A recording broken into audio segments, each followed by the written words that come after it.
Et salut tout le monde, bienvenue dans ce débrief de la rencontre entre Metz et l'Olympique Lyonnais, les Messins qui ont perdu ce match sur le score de 3 buts à 1. Une défaite, une de plus, qui accentue un peu plus, je dirais, l'analyse actuelle du contenu plus que moyen des joueurs de Frédéric Antonetti. Et pour parler de ce match, j'ai un retour. Monsieur Grenat Forever qui, terré dans sa grotte pendant plusieurs semaines, a décidé de sortir de cette dernière pour justement nous partager son analyse de la performance du FC Metz face à un adversaire qu'il adore plus que tout, à savoir l'Olympique Lyonnais. Comment vas-tu, Grenat Forever? Ouais, j'ai connu des jours meilleurs. Bonsoir à tous. Content de revenir pour parler de ce match contre une équipe que je déteste autant que l'AS Nancy-Lorraine. C'est vous dire du coup mon énervement, hein. Oui, alors on sent effectivement chez toi une sorte de tension à l'idée d'évoquer l'Olympique Lyonnais, hein. Alors évidemment, vous avez différents courants de pensée, on va pas aller dans le détail, mais c'est vrai que Grenat Forever, il est très piquant quand il s'agit de parler de Lyon, parce que Grenat Forever, c'est vrai que petite défaite qui nous, nous met dans une situation, et on parlera après de ce qui s'est passé durant le match, hein, mais vraiment un match qui, en plus, face à un adversaire qui nous sourit pas tellement que ça, tu vois, sur les dernières années, quoi, en plus. Ah bah c'est toujours les mêmes, toujours les mêmes scénarios, les mêmes. Après non, bah, par rapport aux autres années là, on a été vraiment, je dirais baladé, mais il y a des choses comme certains faits de jeu qui d'année en année malheureusement ne changent pas contre cette équipe. Voilà, attention, tu vas un peu trop vite, on va aller en détail, ne vous inquiétez pas, on va tout aborder Même de si ce ça n'a match. rien à voir évidemment avec le Oui, contenu et le résultat du match. oui, Mais bien sûr. Non, mais tu as raison, c'est vrai qu'il y a pas mal de choses à dire, et c'est vrai qu'on va essayer pas non plus de faire 50 minutes de débrief, hein. Je sais que Grenat Forever déteste ça par-dessus tout. Moi, vous savez, je pourrais parler pendant 3 heures d'un match, même si je sais que la plupart des gens lâchent au bout de 15-20 minutes, hein, mais bon, c'est terrible, hein. Mais c'est vrai que on va essayer d'aller un peu dans le détail. Donc, pour commencer, petit rappel, n'oubliez pas que dans les commentaires, j'aimerais avoir votre point de vue, hein, ceux qui nous écoutent, sur ce match, sur ce qui s'est passé, sur les choix tactiques, on va y venir juste après. Voilà, un peu nous partager votre opinion sur cette défaite du FC Metz face à Lyon. Bien sûr, si vous voulez pas justement écouter peut-être 50 minutes de débrief, je ne sais pas, je n'ai pas prévu la durée de ce débrief, vous pouvez directement sauter vers la partie qui vous intéresse le plus, hein. Vous avez dans la description de la vidéo les parties, vous cliquez directement sur la minute correspondant à la partie qui vous intéresse. Je vous invite aussi bien sûr à vous abonner à la chaîne, hein, si ce n'est pas déjà fait, pour nous soutenir justement dans ce beau projet qui est la Maison du Grenat. En parlant de la Maison du Grenat, Grenat Forever, hein, bien sûr, j'aimerais que nous passions tout d'abord à l'adversaire que nous avions en face de nous sur ce match dimanche soir en prime time, je rappelle, à 21h. Donc l'Olympique Lyonnais Grenat Forever, qui était effectivement peut-être sur les derniers adversaires joués par le FC Metz, le pire sur le papier, parce que on a quand même une équipe qui, accessoirement, était invaincue depuis quoi, 9 matchs. Si je me souviens bien, depuis leur match nul contre Nîmes, ils étaient quasiment... non, est-ce que c'était Nîmes? Je ne sais plus. Oui, je crois que c'était Nîmes, c'est ça. Invaincus depuis 9 matchs. Euh, Clairement pas simple sur le papier comme adversaire à jouer, hein. ah bah non, clairement pas simple, une équipe en pleine confiance. Euh, donc c'était en prime time dimanche soir, c'était très compliqué. Mais il y a des motifs d'espoir, hein. Ouais, c'est vrai que bon, vous savez, on a beaucoup parlé avec Grenat Forever un peu en avant-match de ça. Et c'est vrai que Grenat Forever était vraiment en mode mais ce quête, ils peuvent faire l'exploit. Fais leur confiance. Et j'ai dit oui, mais Ah bon, mais c'est compliqué quoi. ils peuvent, hein, ils pouvaient, enfin ils pouvaient, ils Et peuvent pas, ils peuvent plus maintenant. ils pouvaient effectivement, oui, bah oui. Mais c'est vrai que tu vois, Grenat Forever, ils sortent de leur. En plus, ils étaient sur une série de 3 victoires, hein, parce qu'ils battent Reims chez eux, ils gagnent à Angers, pas toujours simple, et en plus, ils avaient gagné le derby contre Saint-Etienne. Ils étaient vraiment dans un bon état d'esprit, alors que nous, Grenat Forever, notre état d'esprit à nous, Messin, bah là, on n'est pas vraiment du bon côté du rail depuis notamment ce fameux match contre Dijon, hein. Parce que, bon, évidemment, même si Dijon n'a été qu'un match nul, le contenu a commencé à se dégrader à partir du match contre Dijon. Et derrière, ça s'est abouti, comment dire, ça a débouché sur un nul contre Nantes et surtout contre une défaite contre Brest, donc la semaine passée, qui, je pense, nous a tous remis à notre place, notamment qui a calmé certaines ardeurs, tu sais, de personnes qui commencent à dire oui, on peut viser le top 10, tu vois. Ah, mais c'est de toute façon, oui, c'est clair, il allait y avoir un moment compliqué. Bah, là, on enchaîne deux défaites d'affilée, deux défaites où on prend plus d'un but par match, ce qui ne nous était pas arrivé sur les 11 premières journées. C'est vrai, 5 buts, hein, si on prend ce qui va se Et, passer avec Lyon, ouais. c'est vrai qu'il y a un avant, un après Dijon, et entre-temps, il y a cette trêve internationale qui, pour certains clubs, a permis de recharger les batteries, mais force est de constater que pour nous, j'ai l'impression qu'elle nous a coupé les pattes, et c'est pas les discours en ayant dit qu'on a mis les joueurs dans le rouge qui me laissent à penser que c'est peut-être un lien de causalité sur notre forme athlétique du moment. Mais ça, on va en parler.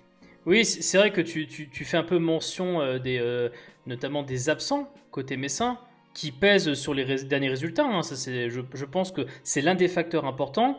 Ça nous Je... amène forcément, Grenat Forever, à parler du 11 de départ. Mmh. Parce que, alors avant de parler de Metz, rapidement parlons de Lyon. Lyon qui revient avec son système qui marche très bien depuis leur début de saison, à savoir ce 4-3-3 avec notamment Depay en pointe. Il y a aussi l'éclosion depuis le début de saison de Kadewere du côté de Lyon, hein, qui apporte quand même un peu de fraîcheur. Côté gauche, Toko Ekambi, hein, dont on va parler bien sûr juste après. Et puis voilà, vous avez le reste avec Aouar, Paqueta et bien sûr Guimarães qui aura été aussi important dans ce match pour Lyon, hein, faut pas le négliger. Et donc en défense, effectivement, De Chiglio, pardon, Marcelo Denayer et enfin Maxwell Cornet, un ancien Messin, hein, qui donc continue sa petite balade en tant que latéral gauche du côté de Lyon. Un schéma qui évidemment est un schéma. Ils sont sur leur continuité, tu vois, ils ont un système qui marche, ils continuent quoi.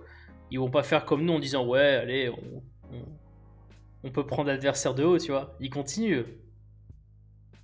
Ah, bah, Rudy Garcia a trouvé son système. Force est de constater que pour l'instant, ça fonctionne plutôt bien, à mon plus grand désarroi, mais bon. Ouais. On s'attendait, on n'a eu aucune surprise en voyant le 11 de départ. Donc, Ah, c'est vrai qu'on n'a pas eu de surprise en voyant le 11 de départ du côté de Lyon.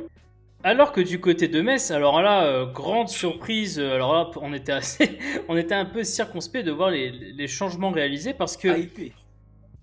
alors, il y a deux visions qu'on a Forever. Il y a ceux qui étaient hypés, et on a eu pas mal. Il y a ceux qui étaient un peu circonspects, il y a ceux qui ont dit que ça allait être la catastrophe. Euh, Tout d'abord, parlons des certitudes pour commencer. C'est que bon, que dans les buts, toujours Okidja. Derrière, vu que Mathieu Hudol s'est blessé, comme vous le savez, à l'entraînement et que ça n'est que le 50e joueur du FCMS qui se blesse à l'entraînement tout seul, hein, on le rappelle encore une fois, cause, conséquence, bonne chance pour faire un peu votre analyse, mais en tout cas, Delaine, latéral gauche sur ce match avec la paire Brown Boy comme d'habitude et sur le côté droit Fabien Santos. Et là, le milieu de terrain Grenade Forever parce que là, il y a quand même quelque chose d'assez incroyable qui s'est passé.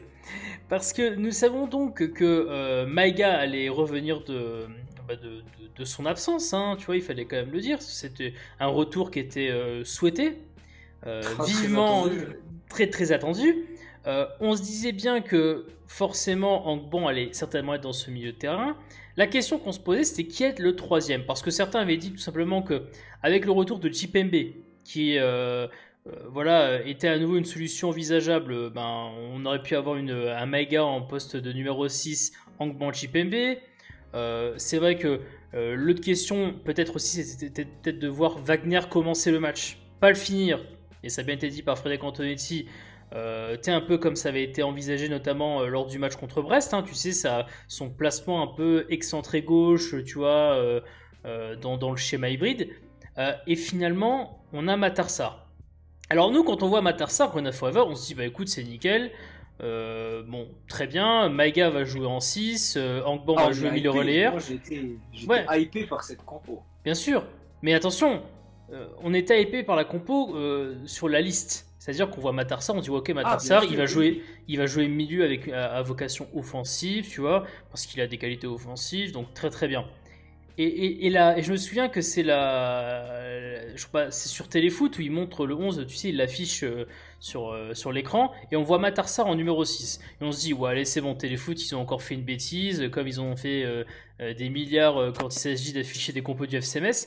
Et là, quand on voit le début du match, on voit que Matarsar, bah, il est effectivement numéro 6.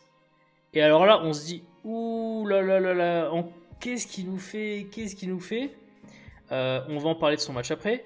Mais en tout cas, posage de burne d'Anthony 6 sur la table. Hein? Non, je ne vais pas mettre Fofana, élément défensif. Je mets Matarsar, élément offensif. Paf! Numéro 6. Tac! Prenez ça. Ouais, pour essayer oui, on peut dire qu'il a posé ses baloches, mais malheureusement, voilà, ça n'a pas été concluant. Oui, mais attention, Grenade Forever, tu vas trop vite dans l'histoire. Là, on pose la situation parce que, voilà, Moi, je légitimement. l'ai dit à la coup d'envoi, j'ai dit Frédéric Antonetti vient de poser ses baloches. Faire ça en prime time, lancer un jeune de 18 ans, aucune titularisation en Ligue 1 contre l'Olympique Lyonnais, il fallait oser. Il fallait oser. C'est pas la première fois de cette saison qu'il ose. Loin de là. C'est pas la première fois. N'oublions pas quand même Lamine Gueye, parce que Lamine Gueye avait été l'une aussi de ses poses de baloche sur la table. Hein. Quand il avait été titularisé contre Angers, personne ne s'attendait à voir Lamine Gueye titularisé sur le côté. Hein. Et ça a fonctionné. Et ça a fonctionné. On va y venir, bien sûr. C'est pour ça que lui, il pose ses baloches, que ça paye ou pas, il pose ses baloches. Alors, d'autres oui, t'as raison, d'autres ne l'auraient pas fait. D'autres peut-être plus conservateurs, qui étaient au club il n'y a pas si longtemps, ils ne l'auraient pas fait. Un certain, comment dire, salade tomate oignon, c'est ça? Voilà. Non, mais voilà. je préfère dire les bases là maintenant, parce que il peut se tromper, comme on va en parler, mais il peut faire des coups de poker qui se révèlent gagnants, comme pour Lamine Gueye, qui nous a d'ailleurs, on l'a pas noté, mais qui était absent aussi hier. Bien sûr, j'allais y venir justement parce que j'allais parler de l'attaque. Effectivement, Lamine Gueye, lui, est absent. Blessé, encore une fois blessé tout seul à l'entraînement, encore une fois, hein, coïncidence, je ne crois pas. Mais effectivement, bien sûr, terrible. Anthony avait très bien dit que Wagner ne pouvait pas forcément faire 90 minutes, comme ICK, je crois. Donc à partir de là, la question c'était soit il commençait, mais sortait à la 60e, soit il allait rentrer en jeu éventuellement. Donc finalement, l'option n'a pas été de mettre titulaire ni ICK ni Wagner. On met en pointe de l'attaque. Surprise, Monsieur Thierry Ambrose, qui est donc la deuxième, la deuxième surprise sortie du chapeau de Frédéric Antonetti. Vraiment un truc dont on l'a pas vu venir, tout simplement. Hein. On se dit, mais qu'est-ce que c'est que ça? Oh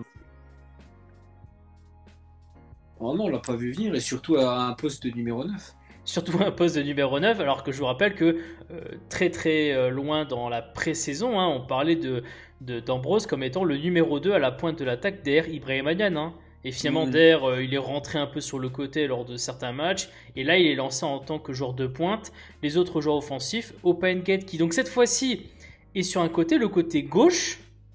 Et c'est très important à le signaler. Ah bah oui, on a retrouvé le côté là. Oui, le côté gauche où justement il peut apporter un soutien à Thomas Delaine parce qu'on sait que Thomas Delaine a quelques difficultés défensives. Hein, et donc c'est vrai que son positionnement côté gauche est assez utile.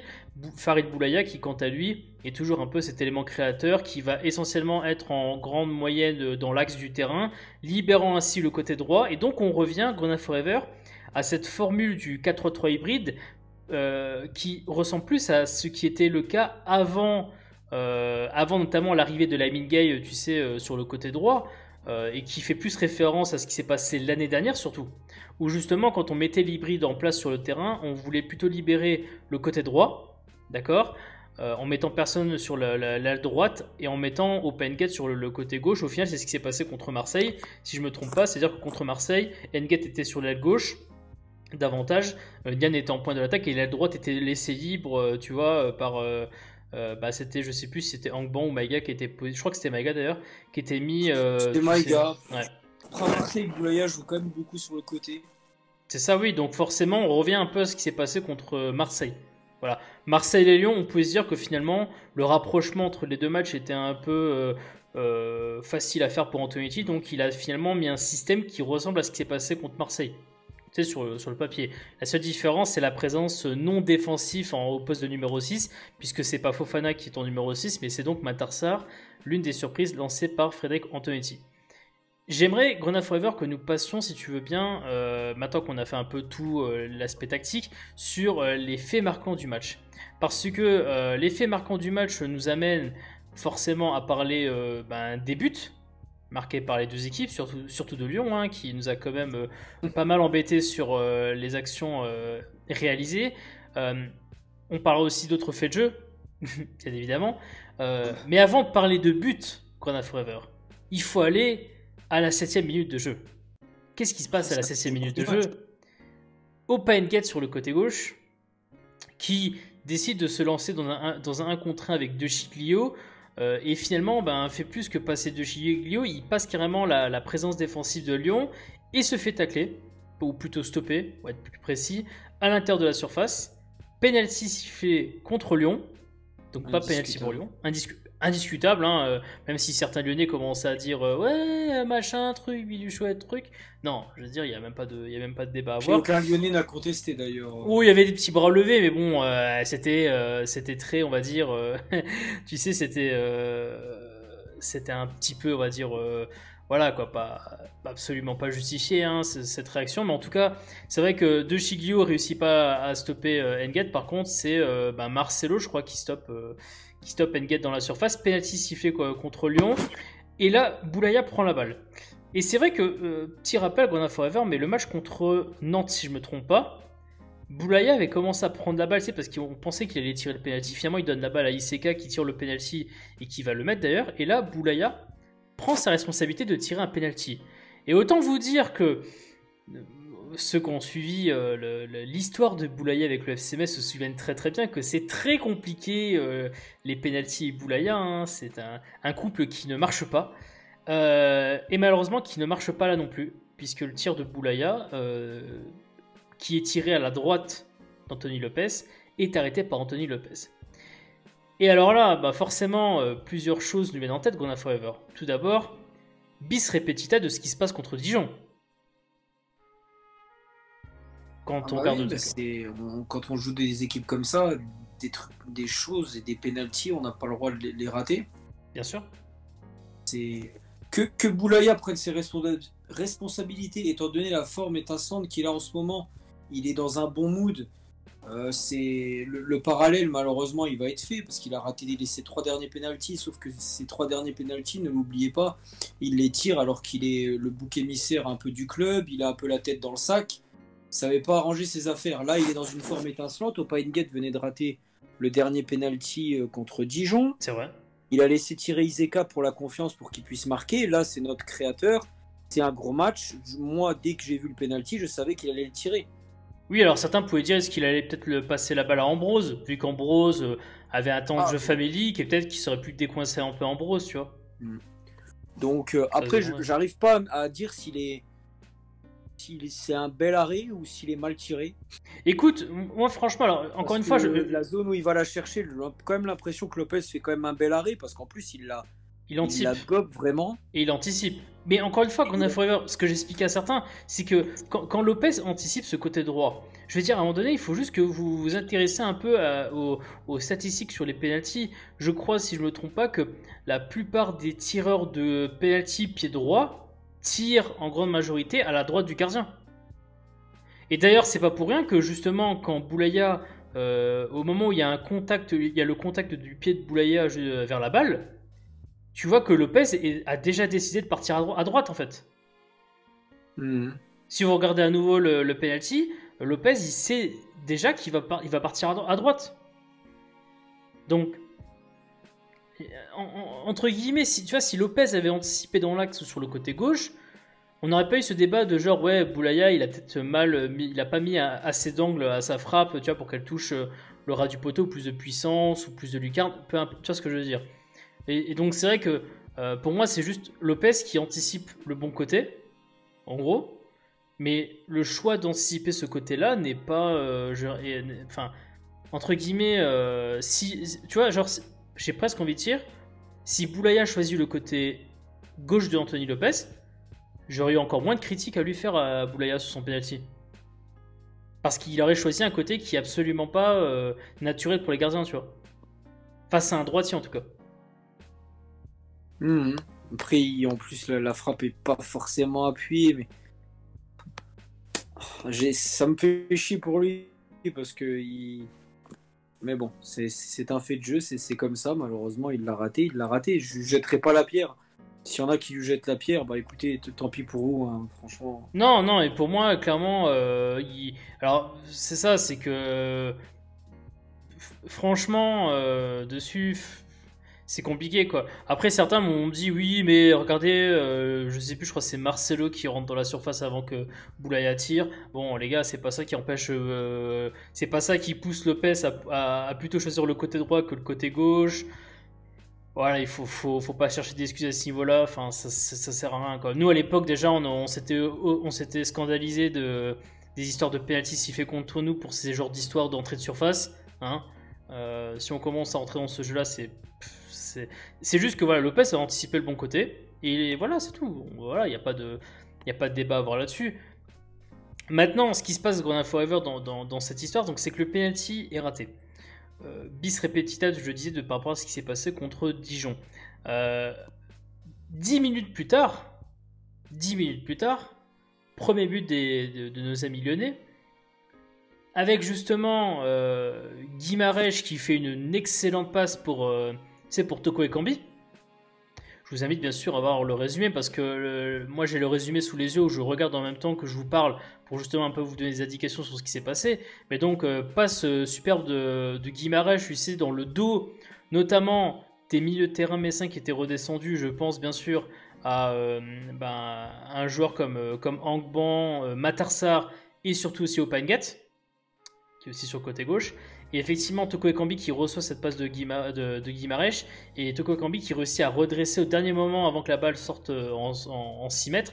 Il réussit à faire une sorte de centre en retrait pour un joueur libre de tout marquage à l'entrée de la surface. Et c'est pas n'importe quel joueur, c'est tout simplement le joueur qui a peut-être le meilleur pied de tous les joueurs lyonnais, Monsieur Memphis Depay.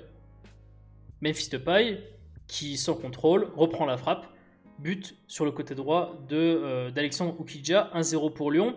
Un but qui, Grenade Forever, on est d'accord, n'est aussi que la 50e répétition des buts subis contre Marseille, buts subis contre Nantes, et buts subis, si je ne me trompe pas, contre qui c'est qu'il y a d'autres, Lille.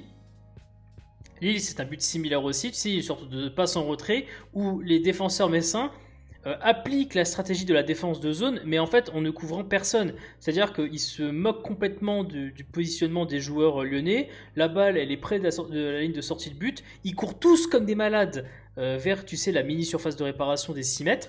D'accord ? Ils s'en foutent complètement de savoir qui est, où sont placés les lyonnais. Et les mecs sont libres de tout marquage. Encore une fois, comme ce qui s'est passé contre Nantes, contre Marseille ou contre Lille. Un but de Grenade Forever qui, encore une fois, quand tu refais 50 fois la même erreur, c'est quoi l'histoire Grenade Forever ? Est-ce que c'est pas de chance ?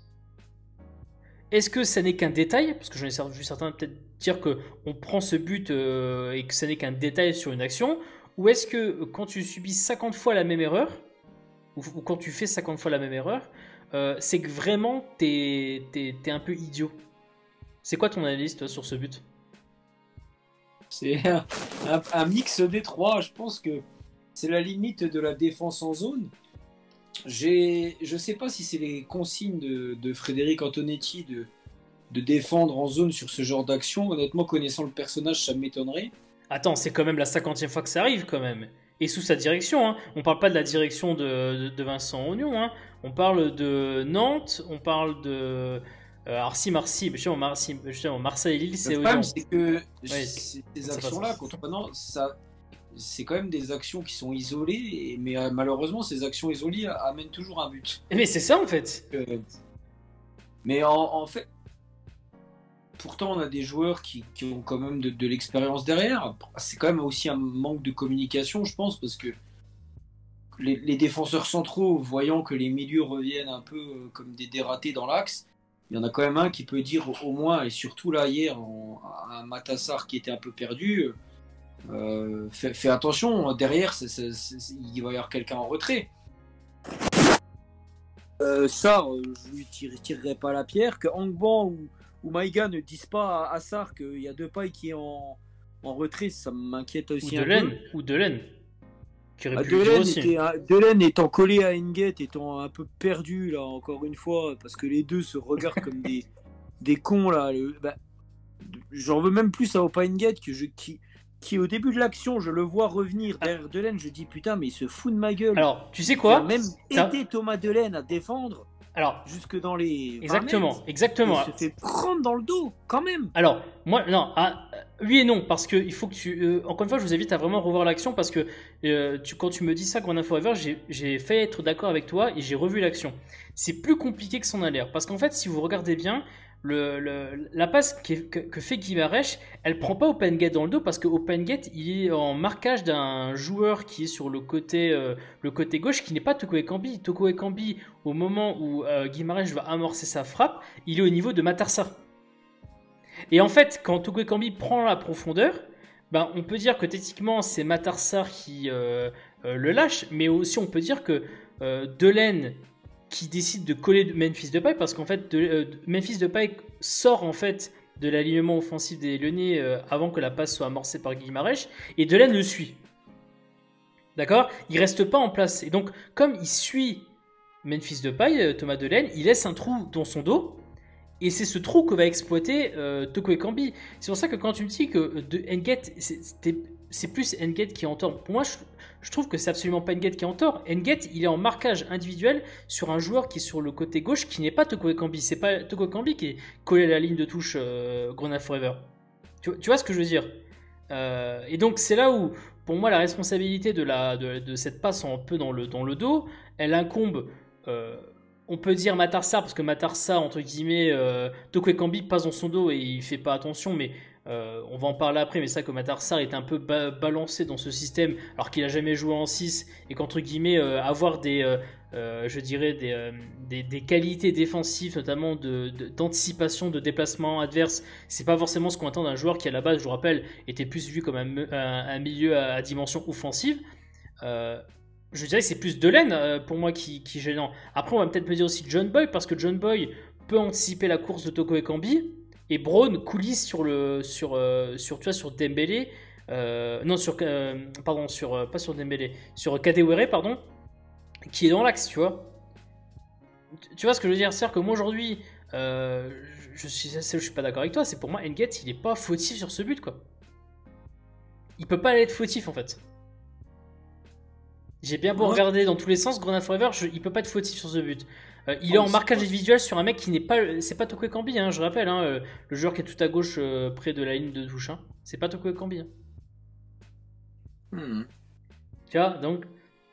Encore une fois, moi je pense qu'aujourd'hui, trouver la responsabilité individuelle sur ce but, c'est pour moi la même analyse que j'avais eue sur le match contre Nantes, sur le but encaissé contre Nantes, Grona Forever. C'est encore une fois une micro-addition d'erreurs individuelles, mais c'est avant tout une erreur collective, parce que quand un mec comme ça part dans le dos de Matarsar et de Thomas Delaine, c'est à un moment donné au mec d'anticiper le départ en profondeur de ces joueurs-là. Et tu vois, je peux autant accuser Matarsar de l'avoir laissé partir sur Toko Ekambi, ou alors Delaine d'avoir suivi bêtement Memphis Depay, de ne pas s'être replacé sur l'alignement défensif, ou alors de John Boy parce qu'il n'a pas réussi à anticiper assez rapidement le départ en profondeur de Toko Ekambi sur la passe de Guimarães, tu vois. Tu vois ce que je veux dire? Ah, bien sûr. Donc, c'est pour ça que moi, j'ai pas envie de chercher une faute individuelle sur ce but. Hein. Pour moi, c'est une faute collective, mais c'est encore une fois la même faute collective subie chaque semaine.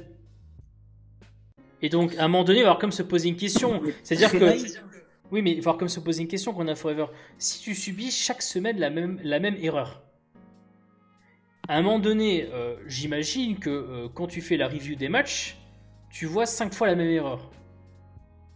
D'accord? Est-ce que franchement, en venir à poser ces questions-là, c'est complètement débile parce que ça se trouve, ils le font, mais tu te demandes si les mecs derrière, à l'entraînement, ils bossent ce genre de situation, quoi. Tu vois ce que je veux dire ou pas? Non, mais je pense qu'il le bosse, mais c'est quand t'es pris dans le. C'est pas possible que, autant sous Vincent Lyon, peut-être j'aurais eu des doutes, mais sous Frédéric Antonetti, et d'ailleurs il se dépine pas dans ses conférences de presse, donc c'est que pour moi il le travaille, mais c'est que les joueurs arrivés à l'instant T, malheureusement, c'est pas un oubli, mais je pense que les fils ne sont peut-être pas tous connectés dans la tête de certains mecs, mais j'arrive pas à expliquer. Je sais pas si c'est un manque d'envie de faire des efforts ou est-ce que c'est les mecs qui ont juste pas ce que j'avais dit dans un tweet, ils ont juste un manque de QI football, quoi. L'envie, je ne sais pas, j'ai quand même l'impression. On va en parler après on parlera du deuxième but, hein, mais la question de l'envie, elle est posée aussi. Hein. On en parlera, hein, mais. J'ai pas envie de dire que c'est un manque d'envie, mais bon. Oui, mais en tout cas, c'est vrai que là, autant répéter ses erreurs est quand même assez problématique quand tu as quand même des. Surtout quand tu te vantes d'avoir l'une des meilleures défenses de France. Hein. Parce qu'aujourd'hui, la plupart des gens qui vont dans le sens du FC Metz, c'est de dire ah, Metz, c'est une très très bonne défense. Oui, enfin là, je veux dire, faire des erreurs basiques comme ça va pas dans le sens de genre t'es une bonne défense, tu vois. Donc c'est pour ça que c'est très très embêtant encore une fois ce genre d'erreur. L'histoire fait que on est en première mi-temps, Grenoble Forever, donc on a dit les deux faits marquants sont le pénalty arrêté par Anthony Lopez, le but marqué par Memphis Depay, et durant tout le reste de la première mi-temps, la grande majorité des occasions est pour Lyon, que dis-je, toutes les occasions sont pour Lyon, je crois par une seule occasion d'un tir de Thierry Ambrose, je crois, qui est arrêté par Anthony Lopez, mais tout le reste des actions en première mi-temps sont des actions lyonnaises. On arrive à la mi-temps, Grenoble Forever, et forcément que on a compris que Matar Sarr, très mauvais choix à ce poste-là. On a compris ça. On a dit il faut qu'il y ait un changement. On a aussi compris que Thierry Ambrose, très très mauvais choix aussi. Hein on sent qu'il faut qu'il y ait des changements qui apparaissent parce que rapidement, parce que là c'est plus possible. Là bien sûr. Dans le contenu, ça se répète. Et on fait deux changements. On sort Thierry Ambrose, on fait rentrer Iseka, et on sort Matar Sarr et on fait rentrer Sarr et on repositionne, je dirais, Maïga davantage dans un schéma, dans un système un peu plus défensif pour lui, parce que justement, on a envie quand même à un moment donné de colmater, je dirais, les brèches offensives, enfin nos brèches défensives, pardon, parce que justement offensivement, les Lyonnais sont beaucoup plus en forme. Et bien finalement, on n'aura pas trop eu l'occasion de tester cette nouvelle solidité, parce que 47e minute de jeu, le deuxième but, c'est une balle en profondeur qui est lancée pour, si je ne me trompe pas, Memphis Depay qui réussit à la remettre un peu axial pour Kadewere qui rejoue sur Aouar qui dévie de son pied droit pour Toko Ekambi. Fabien Santon ne peut rien faire. Toko Ekambi qui crucifie, telle une frappe de Kostadinov, hein, on n'était pas loin, Alexandre Oukidja pour le 2-0. Et donc les Lyonnais qui, 46e minute de jeu, nous terminent. Hein, Toko Ekambi qui nous termine tout simplement. 2-0 dès la reprise. Là, je pense qu'on a pris un vrai coup sur la tête qu'on a forever. Oh bah, tu prends un coup sur la tête parce que sur l'action d'avant, tu as Nguet qui a une situation intéressante. Il cherche le penalty. Pour moi, s'il reste debout et qu'il ne plonge pas, il y a moyen qu'il ait une belle situation. Et derrière, tu as un train de retard. Sur chaque déplacement lyonnais, tu as un train de retard. Ça part de la passe de Siglio, évidemment dans la seule zone où le latéral gauche n'est jamais là. Thomas Delaney, le gars qui on ne sait pas pourquoi il n'est pas là. Et après, tout le monde a un train de retard, les centraux qui ne sortent pas, qui reculent au lieu d'avancer, les milieux qui sont pas là. C'est ça, sur l'action, il n'y a que Maga qui revient qui revient défensivement. Et même Thomas Delaney, tu as raison d'en parler, parce que moi j'ai regardé à nouveau l'action. Si tu regardes bien, au moment où tu sais, Memphis Depay reçoit cette passe de Siglio, qu'on a forever. Kadewere, il est collé à Thomas Delaney, mais il est derrière Thomas Delaney. T'as vu comment Kadewere a pris de vitesse Thomas Delaney? Et c'est important, encore une fois, vous allez me dire, oui, mais c'est un détail, Socket. Ok, mais vous n'avez pas compris que à ce niveau dans le football, vous pouvez pas laisser passer ce genre de choses si vous voulez, tu vois, l'emporter. Vous pouvez pas laisser. C'est un détail pour vous, mais c'est malheureusement la mauvaise gestion de ces petits détails qui font que tu peux encaisser un but. Et regardez Kadewere qui est juste derrière Thomas Delaney, prend de vitesse Thomas Delaney. Thomas Delaney qui, alors, est-ce qu'il est crevé sur le moment? Il est crevé de rien du tout. Je sais. Le feu dans les jambes. Mais tu vois, il laisse partir Kadewere. T'as ça, et après, ça va tellement vite côté lyonnais en une touche que le milieu n'a pas le temps de se replacer. Et sur la dernière touche de balle, je voulais jeter la pierre un peu à Santos hier, mais au final, chaque défenseur aurait fait la même chose, c'est-à-dire que on pense tous qu'Aouar va peut-être tirer. Fabien Santos est obligé de coulisser évidemment et resserrer l'axe. Bah, malheureusement, Aouar fait une déviation à une touche de balle. Fabien Santon est battu.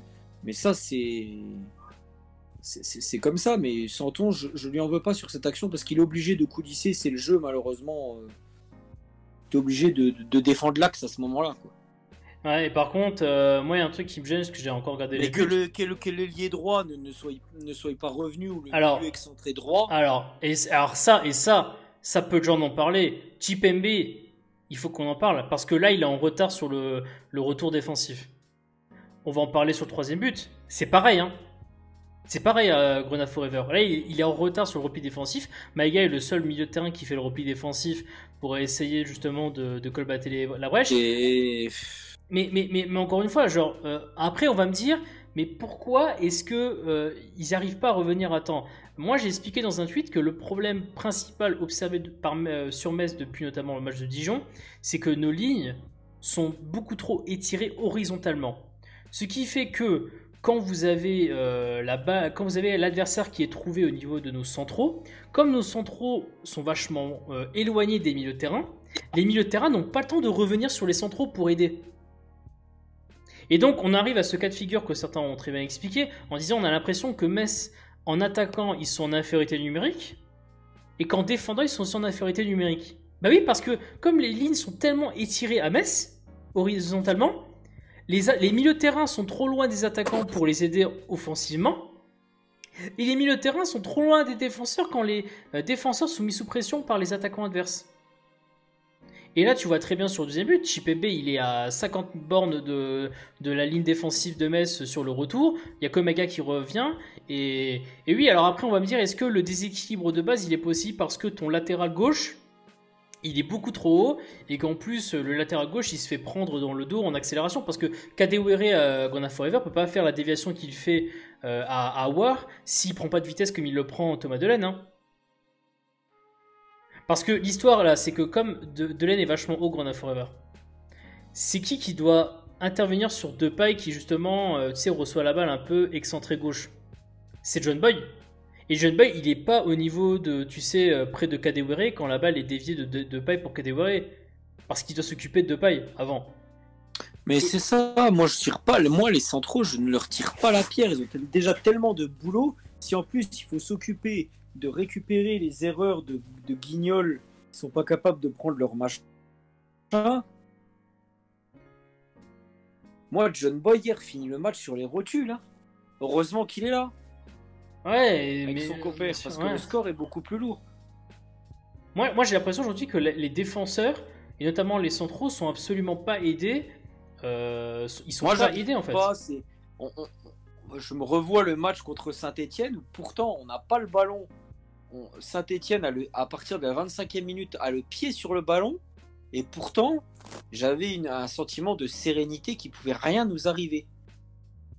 Mais t'avais beaucoup moins de déséquilibre et les mecs, entre guillemets, faisaient les efforts. Et hier, chaque fois que Lyon rentrait dans notre camp, ben, j'ai l'impression que ça allait finir par un but.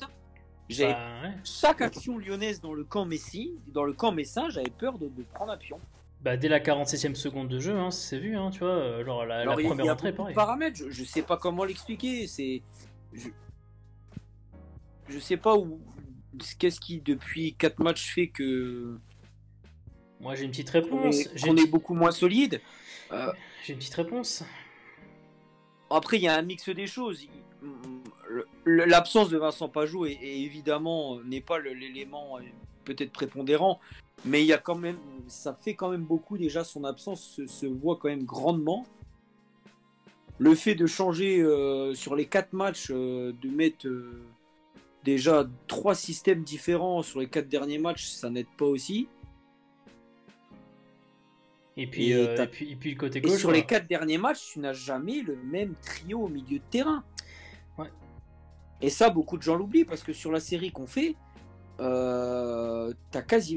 t'avais toujours Pajot, Maïga et Angbo. Oui, non, c'est vrai, je suis d'accord. Ouais. Et puis après, il y a l'aile gauche, enfin le côté gauche avec Delaine, ça fera toujours parler. Hein. Bah, la blessure du Dol va nous porter préjudice. J'aurais pas pensé dire ça. Et en plus, je trouvais que Delaine avait fait plutôt un bon match la semaine dernière contre Brest, mais hier, il m'a. Mais le problème, c'est que, encore une fois, les carences défensives de Thomas Delaine, malheureusement, on le dit chaque semaine, mais défensivement, il prend beaucoup trop. En fait, le problème, c'est que si. Moi, je vais t'expliquer. Après, le troisième but est pour moi beaucoup plus révélateur de la chose. Mais c'est vrai que pour moi, ces risques offensifs aujourd'hui sont pas payants parce qu'aujourd'hui, Thomas Delaine, offensivement, n'apporte pas autant de ce qu'il Mais, faisait quand il était en mais ce Ligue que 2. je veux dire, Et le c'est problème, que. c'est que. Attends, juste pour terminer, c'est des risques offensifs qui débouche sur des risques défensifs, parce que comme il est haut, il laisse de la place derrière lui, et c'est les centraux qui doivent se démerder, surtout John Boy, qui doit se démerder pour compenser l'espace libre laissé par Delaine, tu vois. Et ça, c'est Non, très mais embêtant. c'est. Puis en plus, je veux dire, le milieu que tu as en deuxième mi-temps, c'est le milieu qui a marché pendant 35 minutes sur Nîmes à l'extérieur, C'est vrai. avec un bloc où on avait vu à une première mi-temps magnifique. Et là, en deuxième mi-temps, méconnaissable. Tu as l'impression que Chimpembe n'avançait pas. Maïga, à force de. Il en fait tellement qu'il était cuit. Et Angban, je trouve qu'il commence un peu à patauger un peu dans la semoule depuis 2-3 matchs, là, Oui. physiquement. Mais le problème, c'est qu'il l'a dit, Braun, sur Téléfoot.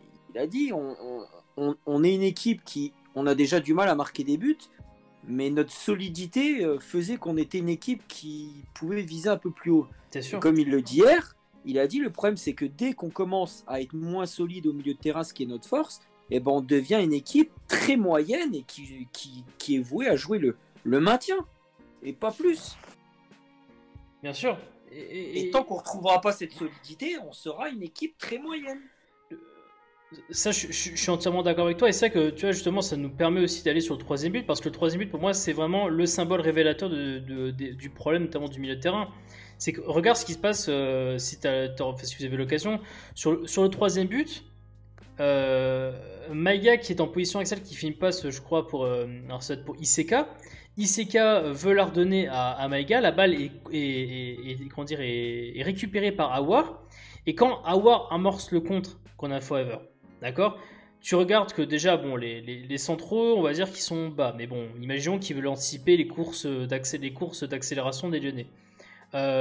Tu constates que Angban, excentré côté gauche, là où le jeu n'est absolument pas, bah, ne peut pas apporter sur un retour défensif. D'accord. D'ailleurs, la question qui se pose, si lui est aussi haut, pourquoi est-ce que Delaine est aussi haut? Parce que Delaine est aussi très haut, mais bon, il n'est pas encore concerné On m'a gavé par, hier. par l'action. Il t'a gavé hier. Non, mais c'est chiant parce que à 1-0, il faut quand même. Il faut fermer un peu les vannes. Udon Oui. ne serait pas monté. Non, mais c'est ça, il faut un peu fermer les vannes. Et c'est vrai que le problème, c'est que là, quand tu prends le troisième but, Awa amorce la contre-attaque. Et, alors, par contre, c'est là où ça m'a un peu choqué. On parlait de Chipembe sur le deuxième but. T'as vu Chipembe sur le troisième but? Chipembe, alors vous irez revoir vraiment l'action. Je sais pas qui c'est qui passe, mais tu sais, il y a un joueur qui. Ah non, par contre, je crois que c'est Guimaraes pardon, qui a récupéré la balle et pas Aouar. Hein. Si je me trompe pas, peut-être que je me suis trompé.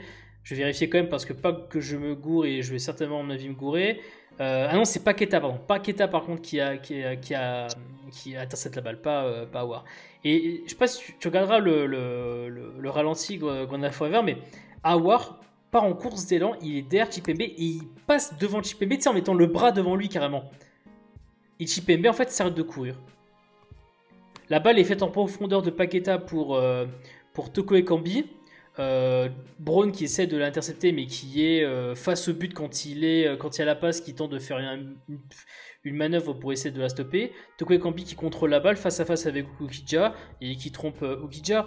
Mais honnêtement, c'était dit, je crois, à Grand Forever sur Téléfoot, hein. Problème sur les transitions défensives, on est champion du monde, hein, en ce moment. Non, c'est censé être notre force, un bloc compact. Compact, mon cul, hein, parce que Angban excentré à gauche. On n'arrive plus. On fait pas les efforts. Et pourtant, c'était notre force, faire les efforts les uns vers les autres. Je sais pas si c'est un problème. Est-ce que c'est physique? Est-ce que là, le fait d'avoir mis les joueurs dans le rouge pendant la trêve internationale, la succession des matchs, le fait d'avoir une ribambelle de blessures et de tirer sur certaines cordes pour certains joueurs, c'est en train de se payer. Malheureusement, au moment où on a une succession de matchs importants. Et peut-être que justement les joueurs blessés à l'entraînement sont un peu aussi le symbole extrême de cette faiblesse physique, hein, dont tu parles, hein, peut-être. Hein. Non, mais donc je sais pas, pour moi c'est physique, parce que quand même à 3-0, je vois des mecs qui continuent à jouer, alors très naïvement, hein, on continue à vouloir attaquer, mais c'est naïf, mais ça prouve qu'on a quand même des ambitions même en étant mené. Mais il suffit d'être. Il faut qu'on soit mené 3-0 pour commencer à jouer, parce que là le troisième but nous assomme. La manière où, quand tu vois certains joueurs qui effectivement font pas les efforts de repli défensif, j'ai parlé un peu de l'aide, mais surtout de Chipembe, hein, Chipembe qui pour moi sur ce match bueno, hein, parce que ces replis défensifs, on va en parler aussi un petit peu quand même assez longtemps. Vraiment, effectivement, voir après la réaction qui est plus positive du côté de Metz, parce que après ce but encaissé ce troisième but encaissé par Metz va avoir énormément d'occasions. Donc on a l'heure de jeu, hein, quand il y a le but de Toko Ekambi, jusqu'à la fin du match, Metz va avoir beaucoup d'occasions, dont le but qui réduit le score, but de Farid Boulaya, 75e minute de jeu, venant d'une action où justement la balle arrive dans les pieds d'Opa N'Gate, hein, si je ne me trompe pas, Opa N'Gate qui remonte la balle, qui justement est dans son jeu de dribble habituel, réussit à quand même à passer encore une fois deux joueurs, hein, encore une fois. Beaucoup de gens de toute façon, moi au Pinegate, hier, je vais aller à contre-courant de l'opinion générale à son sujet.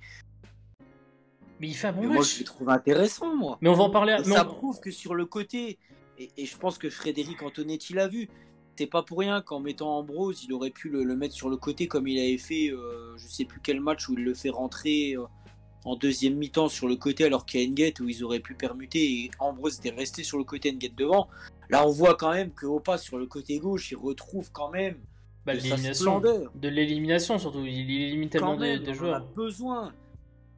Ouais, mais parce que t'avais pas d'avancante et que tu décides de juger que c'est lui ton meilleur joueur, quoi. Là, il a permis ça aussi du fait que Gay était pas là et que Boulaya a pu reprendre son côté. Si Gay revient, malheureusement, ça veut dire quoi? Ça veut dire Boulaya va revenir. Alors, juste une chose, quand tu regardes les positions moyennes du match, Boulaya n'a pas repris son côté. Boulaya est toujours resté le joueur créateur axial. D'ailleurs, si tu regardes bien le but qui est marqué, N'Gate est sur le côté droit, mais le début du match, il était sur le côté gauche. Boulaya, il est axial. D'ailleurs, N'Gate qui passe les deux Lyonnais, qui justement lui permet d'adresser cette passe en retrait pour Boulaya. Boulaya, là aussi, un très bon marquage en zone des Lyonnais, hein, faut le signaler, parce que laisser Boulaya tout seul aussi, c'est à signaler. Boulaya qui reçoit la passe en retrait de N'Gate et qui plante le but qui réduit le score. C'est vrai que moi j'ai vu beaucoup de personnes, tu sais, qui ont beaucoup tapé sur le jeu de dribble d'Opa N'Gate parce que tu sais, il y a ces trucs où il tombe tout seul, mais au final, on va y venir après sur notamment les top et flop, mais c'est vrai qu'il a fait un match sur son côté qui était pas simple parce que sur le côté gauche il doit compenser le placement de Monsieur Thomas Delaine, hein, forcément, hein, beaucoup de travail défensif sur le côté gauche, but qui réduit le score. 75e minute de jeu. Les Messins qui vont avoir quelques occasions par la suite, mais qui malheureusement ne leur permettront pas de revenir au score. Et donc le FC Metz qui perd ce match 3-1. Bon, ben écoutez, quand on a vu ça, on a dit bah ok, ça va être l'ambiance va être dingue pour ce qui va arriver juste après. Mais si on regarde qu'on a Forever un peu les enseignements à retenir de ce match. Premièrement, et c'est une chose importante à dire, c'est bien d'avoir des balls. D'accord? On l'a bien vu, hein, comme on l'a dit, hein, avec la Gay contre Angers. Non, mais non, mais attends, c'est bien d'avoir des balls comme ça. À un moment donné, il faut Matarsar... une équipe comme ça,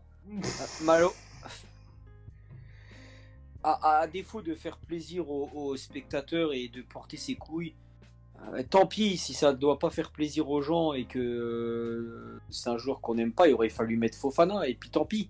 On aurait eu une certaine solidité, ou peut-être pas, mais au moins on qui aurait été certainement meilleure que celle de Matarsar, pas forcément extraordinaire, mais qui aurait été meilleure. De chance de notre côté. Alors oui, ça aurait pas été, on aurait encore dit ouais, ça aurait pas été clivant sur le papier, mais au final on aurait gagné en solidité. Et c'est tout ce qui compte au final pour une équipe comme nous. Bah, contre Marseille, où Fofana est en numéro 6. On n'est pas là pour épater la galerie. Comme le 4-2-3-1 avec les 4 fantastiques, bah d'accord, ok, c'est bien, ça fait plaisir aux gens, mais on perd en solidité. Donc tant pis. Ouais. Non, mais c'est sûr. Je vois pas comment. En fait, je veux bien qu'il ait des balls comme ça, c'est très bien, mais le souci, c'est qu'à un moment donné, en plus, il faut comprendre que ce choix qu'il fait, non seulement ça va avoir une influence négative sur Matarsar, parce que tu imagines, Matarsar, premier match titulaire. Il fait en plus un poste qui pour moi n'est absolument pas le sien, même dans son. C'est pas seulement que une question de. On voit bien qu'il n'a pas les qualités et les réflexes d'un numéro 6. Il savait pas trop où se placer. À un moment donné, on voyait même les milieux de terrain qui refusaient carrément de jouer avec lui. Tu sais, sur les relances, il préférait récupérer, genre Maïga préférait récupérer lui-même la balle et faire réorienter le jeu plutôt que passer par Matarsar, tu vois. Donc, je veux bien qu'il était perdu. Oui, il était perdu. Et t'imagines, genre le gamin. Premier match titulaire, perdu comme il est, sorti à la mi-temps. Et vous savez très bien que les mecs sont peut-être des joueurs professionnels, comme certains n'arrêtent pas de le dire, mais ce sont des humains. Quand on vous sort à la mi-temps, ça veut dire quelque chose. Que vous le vouliez ou non, ça veut dire quelque chose. Et en plus, t'imagines qu'une chose qu'on a forever, c'est que tu te mets, donc tu mets à mal Matarsar, mais tu te mets probablement à dos déjà Fofana. Parce que tu envoies le message comme à Fofana que sur un match contre un adversaire important du championnat, ce qu'est Lyon, toi Fofana, tu n'es pas dans la mesure de la rencontre. Ah mais je pense que moi c'est plus j'aurais quand même mis Maïga en 6 parce que et Chimpembe. J'aurais remis le milieu de Nîmes en fait qui avait donné satisfaction. Même si peut-être que étant donné que c'était Lyon, mettre un profil un peu plus défensif et garder Maïga du coup, dans ce rôle de joueur hybride qu'il a affectionné la saison dernière, c'était aussi une possibilité. C'est ce qui s'est passé contre Marseille. C'est ce qui s'est passé contre Marseille. Maintenant, tu as raison.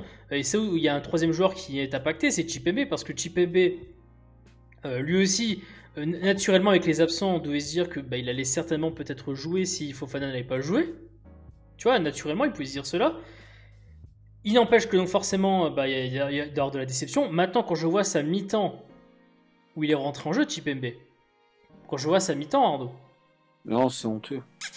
Oh là là là là là là. Alors, j'avais déjà pas aimé son match. Je sais plus quel match j'avais pas trop aimé à Angers, je crois, où je l'avais trouvé un peu. Ah bah Angers où il avait pas su prendre son côté gauche, qui lui avait été laissé libre. Ouais, Chipembe avait pas été à la mesure à ce niveau-là. Non, mais c'est quand à partir du moment s'il fait pas les efforts, c'est compliqué. Ah bah vous avez vu les efforts. De toute façon, les images sont impitoyables. Hein. Vous voyez l'effort de repli que ne fait pas Chipembe sur le deuxième et le troisième but, c'est impitoyable. Hein. Je pense que là. Et étant donné qu'Angban est aussi en un petit coup de pompe depuis 3-4 matchs maintenant, ça fait beaucoup de circonstances qui font que t'es moins bien. Ouais. Mais tout ton bloc défensif qui est moins bien.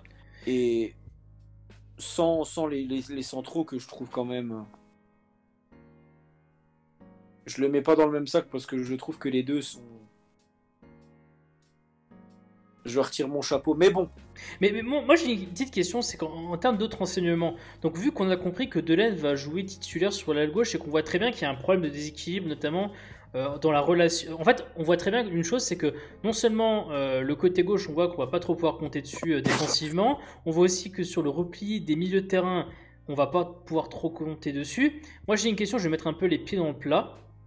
Euh, et pourtant, j'aime pas du tout le système que je vais évoquer, mais est-ce qu'il faudrait pas repasser un système à 3 défenseurs sans trop derrière? ah En bah. se disant que maintenant qu'on a j'en compris que. Enfin, en tout cas, jusqu'au retour de Pajot. j'en Ou suis, de j'en suis Endoram. pas. Ou de Endoram. Hein.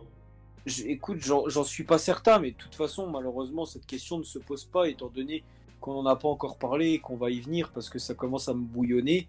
Que ce système ne peut pas avoir lieu, étant donné qu'on a eu un petit fait de jeu, comme toujours, contre l'Olympique Lyonnais, qui fait qu'on va être privé de notre capitaine pendant un certain laps de temps.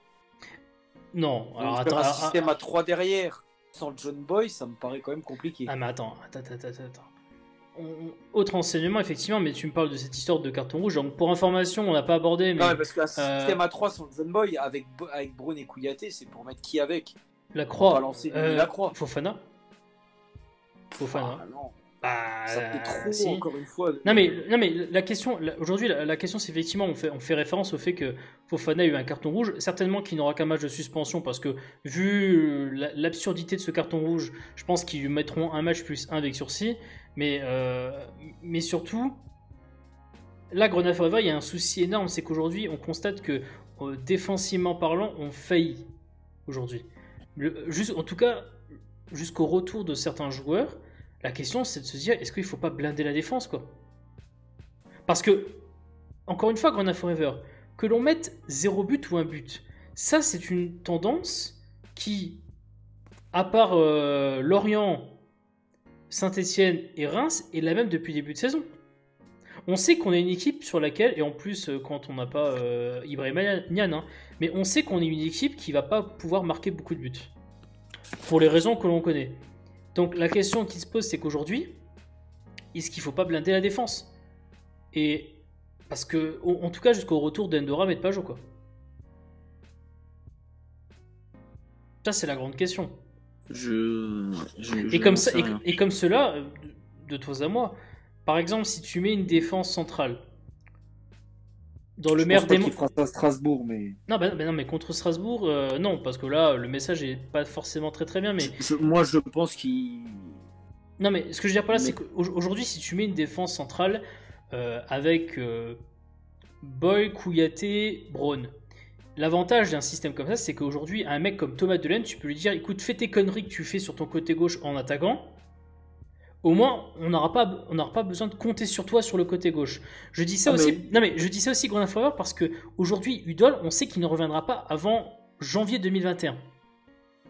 Dans le meilleur des mondes, je ne veux même pas parler du système à 3 défenseurs. Mais là, aujourd'hui, on a deux problèmes. C'est que Pajot et Udol, on va pas les revoir avant au moins janvier 2021. Voire février 2021. Puis donc, faut s'adapter aux circonstances et aux joueurs qu'on a. De toute Exactement. façon. Et surtout s'adapter aux faiblesses des joueurs que l'on a. Donc. Et aujourd'hui, certains joueurs ont des faiblesses défensives ou ont des faiblesses dans le repli défensif qui nous imposent de devoir prendre des mesures extrêmes. Parce que c'est pas possible à un moment donné. On peut pas être autant baladé défensivement comme on l'a été contre Lyon. Contre Brest, on l'a été aussi, quand même. Contre Nantes, la première mi-temps, on en parlera. Enfin, plutôt aussi la deuxième. Et contre Dijon. Je suis d'accord avec toi. Donc, à un moment donné, il faut quand même prendre une mesure extrême, quoi. Et je dis ça aussi parce que, accessoirement, après Strasbourg, on va quand même jouer contre Montpellier, qui est une des plus belles attaques quasiment depuis le début de saison. On va jouer contre Lens, qui elle aussi s'est attaquée. Je veux pas juste vous dire ça, hein, mais on peut prendre 2-3 buts contre Strasbourg, qui par contre, Strasbourg aussi, hein, a prouvé qu'il pouvait mettre 4 buts à Nantes. Hein. Je rappelle qu'on a eu dans la difficulté, on a réussi à mettre un but dans la difficulté contre Nantes. Hein. Strasbourg, ils en ont mis 4 à Nantes. Hein. À Nantes. Donc Strasbourg, on sait qu'ils peuvent mettre 4 buts. Nous, on n'est pas sûr. Donc, d'ici là, on peut dire ce qu'on a envie, mais on a des faiblesses défensives, il faut qu'on fasse une solution extrême, quoi. Contre Strasbourg, il passera pas à 3 derrière. Je sais pas. Juste parce que Boy est pas là. Je sais pas. Ça serait trop de lancer et Kouyaté et ou Fofana ou Lacroix à côté de Dylan Brown. Ça veut dire encore faire des tests dans un derby. Mais dans tous les cas, tu seras obligé de faire un test. Hein. Vu Moi, les absents que tu as, tu seras obligé de faire un test. Hein. Pour moi, il va jouer à 4 derrière à Strasbourg. Possibilité de passer à 3 derrière à Montpellier parce que ça fait 2 ans qu'à chaque fois qu'on joue Montpellier, le match en plus, ça tombe à chaque fois le match du mercredi en semaine qu'on les joue. Donc c'est à chaque fois le match où il va se dire je vais peut-être faire un petit peu tourner, surtout que 3 jours après, tu reçois Lens dans un match capital. Surtout si tu as... Voilà. On jouera peut-être à 3 derrière, mais moi je vois bien toujours ce système à 4 et certainement un milieu où on va retrouver Maïga, Angban et Fofana. Mettre de l'impact plus que Chimpembe malheureusement parce qu'on aura plus besoin de Fofana dans un derby que de Chimpembe, ce qui permettrait de garder Maïga dans cette zone d'hybride, surtout contre le Losange de Strasbourg. Il risque d'être dans une zone où il va y avoir un Adrien Thomasson ou un Dimitri Lénard. Donc non, c'est sûr, ouais, je suis d'accord, mais question de savoir si Gay revient après. Enguet ne restera pas sur le côté. Comment tu fais tu remets Enguet devant parce que c'est aussi enseignement, mais N'Gett a quand même montré des bonnes choses sur le côté. Hein. Je rappelle quand même que sa capacité d'élimination conduit à un penalty en première mi-temps et conduit au but de Boulaya en deuxième.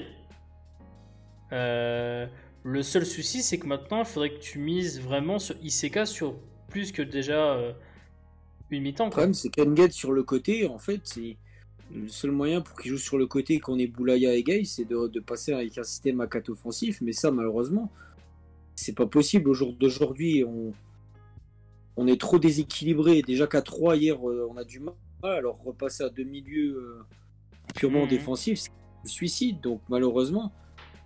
Après, il y a un truc à pas être pour Gay, on est content, mais en fait, l'équation Gay te donne des gros problèmes. Le fait que Gay est devenu incontournable donne encore un casse-tête qui n'était pas forcément prévu à Frédéric Antonetti. Après, la question, oui, mais il y a comme une chose, c'est que, encore une fois, Gay s'exprime bien dans un système où il a, comment dire, où Udol est très serein sur son côté gauche et où le côté gauche n'a pas besoin d'assistance comme il en a besoin à l'heure actuelle. C'est-à-dire que si N'Gett est mis sur le côté gauche, Grenat Forever sur ce match, aussi parce qu'on sait très bien que Delaine défensivement ne pourra pas réussir, quoi. C'est pour ça que N'Gett est mis sur le côté gauche. Moi, j'ai l'impression que c'était aussi un choix parce que Gay n'était pas là, que du coup... ça c'est le prochain match qui nous le dira, en tout cas. Mais... Moi, je suis très intrigué de la compo qu'on va mettre à Strasbourg. Ouais. Ça m'intrigue parce qu'honnêtement, maintenant, j'arrive plus à savoir avec le nombre de blessés, de machin. Je peux même pas te sortir un 11 type qui se dégage vu les derniers matchs. Non, c'est clair, t'as raison. Tu as raison, c'est vrai que ça va pas être simple à envisager, bien sûr, ce qui va se passer contre Strasbourg. Et il y en a qui vont commencer à tirer sur la corde. Hein. ça, c'est clair. Les 111, les Browns qui jouent tous les matchs. Et qu'on va pas, malheureusement pas pouvoir faire souffler parce qu'ils sont trop importants. Maïga qui va devoir enchaîner alors qu'il revient d'un claquage à la cuisse. La blessure de Pajot et d'Endoram va faire que malheureusement Maïga, on va pas pouvoir le faire tourner sur la série de 3 matchs. Ah bah oui, ou alors il faudrait tu peux, mais encore une fois, ce sera de l'expérimentation, quoi. Moi, j'aimerais bien avoir peut-être un Boubacar Traoré qui n'était pas dans le groupe hier, mais bon. C'est vrai, c'est une option. J'avais bien aimé en préparation. Est-ce qu'il... Si on peut pas Pessard, mais le revoir un cran plus haut dans le cas-là, avec Maïga en 6, et essayer de se réorganiser avec Pessard, mais bon. Ouais. Non mais t'as raison, dessus c'est que ça va pas être évident de savoir c'est pour ça que le derby arrive au bon moment, parce que pour se retrouver un peu collectivement parlant, rien de mieux qu'un derby où on va être pris à la gorge, contre une équipe qui vient de gagner, qui est pas loin de ressortir de la zone rouge. Donc voilà, on aura notre réponse dimanche. Hein. On a notre réponse dimanche, effectivement dimanche prochain pour le match contre Strasbourg. J'aimerais que l'on termine Grand Forever parce qu'on a fait encore une fois un très très long débrief, nous avons beaucoup parlé, mais j'aimerais que l'on termine sur les top et flops de ce match. On va commencer par quand même, petite pensée à Alexandre Oukidja quand même. Oh. Oui, effectivement, parce que Oukidja, qui alors semble-t-il... Après coup, évidemment, ma colère est descendue envers Ryan Cherki parce que c'est vrai qu'il fait pas exprès, mais malheureusement, force est de constater que au jour d'aujourd'hui, on sait pas. C'est pas grave d'après ce qu'on a compris d'Oukidja, les déclarations qu'il a dit, c'est que c'est pas trop grave, mais quand on parle de gros hématomes, j'ai bien l'impression quand même qu'il pourra rater au moins peut-être 1 voire 2 matchs. Oui, pas bien plus, sûr, mais bon. Non, c'est clair, ouais. Donc ce sera effectivement un point à surveiller. Maintenant, j'aimerais que l'on termine sur top et flop. Commençons par les flops Grona Forever. Quel est ton flop? Oh Thomas Delaine. Another one. Je ne tirerai pas la pierre à Pape Sarr. Première titularisation, 18 ans. Il était perdu, donc pour moi, ça serait trop compliqué de dire que ça a été un flop, alors que se faire lancer dans des circonstances, je pense que la plupart des gens auraient peut-être été pareil. Mais Delaine, qu'un mec comme ça, malheureusement, qui fait une bonne préparation, j'étais content qu'il puisse peut-être concurrencer Udol, et là j'ai l'impression, je le reconnais pas, il est méconnaissable. Putain, il est méconnaissable de la saison dernière, pas il y a 2 saisons, pardon. C'est plus le, c'est plus. Bon alors oui, en Ligue 2, on défend moins qu'en Ligue 1, ça c'est clair. Ça, je le dis. Mais le problème, c'est que même, j'ai l'impression qu'il a même régressé. En Ligue 2, il tenait la route défensivement, même si c'était pas trop ça, mais là, il a régressé. Et je trouve quand même ses qualités de contre-attaquant, ça saute plus forcément aux yeux maintenant. Hein. Après, les attaquants de Ligue 1 sont meilleurs que les attaquants de Ligue 2. Hein. Alors, est-ce que c'est malheureusement ce joueur qu'on va dire que c'était un bon joueur de Ligue 2 et qui n'aura jamais franchi le cap en Ligue 1, comme on en a eu pour certains à Metz? Ah bah ça, je t'avoue qu'aujourd'hui, je suis très très proche de cette pensée-là. Au niveau des flops, alors je vais pas aller forcément comme toi au niveau des flops, parce que bon, la répétition c'est bien, mais c'est un peu compliqué. Je veux quand même souligner l'exécrable entrée de Chipembe. Parce que là, Chipembe, non mais là, franchement, c'est... Et surtout que, c'est intéressant, t'en as parlé en plus du fait que le milieu va certainement tourner, hein, parce que vu ce qui nous attend au mois de décembre, certains vont peut-être avoir plus de temps de jeu que d'habitude. Hein. Chipembe, son entrée en jeu, oulala, incroyable, excellent. Mais non, donc Chipembe, je sanctionne. Alors on va me dire oui, mais il a fait qu'une mi-temps en socket, difficile de sanctionner, oui effectivement. Mais c'est vrai que ça aurait été lui ou ça aurait été j'aurais pu taper sur qui, Ambrose, mais là Chipembe, moi j'ai pas envie, c'est pareil, je voulais pas lui taper dessus, c'était sa première titularisation, mais bon. Ouais, non mais là Chipembe, là j'ai envie de le mentionner en tant que flop. Sur les tops Grona Forever, qui est ton top? Dans un match comme ça, difficile à dire un top, mais bon, c'était soit Boy, soit Brown. Alors je vais quand même dire Dylan Brown. Tu dis Dylan Brown. Pour moi, c'était le patron. Hein, Allez voir sa première mi-temps hier. S'il y a 1-0, c'est en grande partie grâce à lui, parce qu'il y a 2-3 actions qui coupent, mais d'une merveilleusement. Soit dans les pieds de Depay, j'ai en tête là, une passe où il fait un tacle magnifique. Alors oui, il y a des petits trucs où on peut lui en vouloir, parce que quand il faut défendre en zone, des fois, bah forcément, oui, il est un peu comme les autres, mais je trouve trop important quand tout le bloc là est pris à défaut. Heureusement que lui, il est là pour sauver derrière, parce que sinon, c'est pas 3 et 2 buts la semaine dernière qu'on prend. Ouais. Bah écoute, moi je vais dire Open Gate. Hein. Vrai, Parce que Open non, Gate, alors je sais que certains, voilà, comme j'ai dit, l'ont un peu dégommé sur certains moments du match, mais bon, Open Gate, sur son côté, était décisif. Hein. Passeur, provoque le penalty. Si Boulaya met un doublé, j'aurais dit Boulaya.